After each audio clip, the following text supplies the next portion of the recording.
How did you grow your business in a way that, I mean, was it stressful? Were you paranoid? And how did you become so big that you were $1 million drug empire? Yeah, so things changed. So I went from sitting on a milk crate as a teenager selling coke, crack, and weed, and so I had the block. I had my own corner. And I kept doing that for years at a time. And then the neighborhood started really getting gentrified.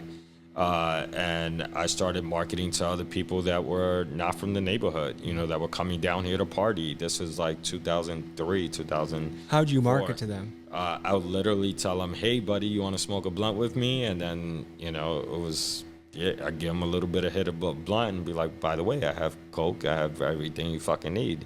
Here's my business card. So I made out 5,000 business cards between me and my boy, and we that shit just blew up. Were you worried that a cop or detective would stumble upon your business card and be like, oh, no, phone number and address, I think we have our guy? There was no address. Okay. It was just a phone number. And it was a burner phone, I imagine.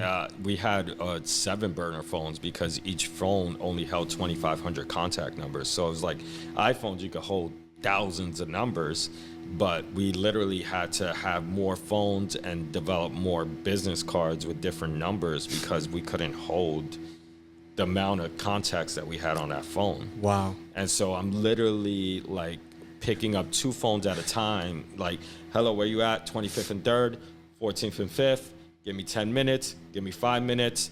I would bleep somebody would go. And so that's how it just was a never ending hustle. Now, how having that many people have, because I could see being a drug dealer where, like, if I'm getting pounds of weed and then I have, 5 people that I just offload right away to, and it's relatively contained, I could see that being secure. But all it takes is one person to get, caught up, to snitch. Like, how did you protect yourself from that? So everybody that was hustling for me at the time were friends that I grew up with. And so before it was just like me and my boy, and we were just like hustling 24 hours a day, but the demand grew so much that we needed help. And so we needed to basically hire people. So all the guys that were like standing on a corner, not doing shit, smoking weed with us, I'm like, get a fucking bicycle, you're making deliveries. And so that was it. That was the beginning of it. From bikes, we started, I had a deal with rental car services.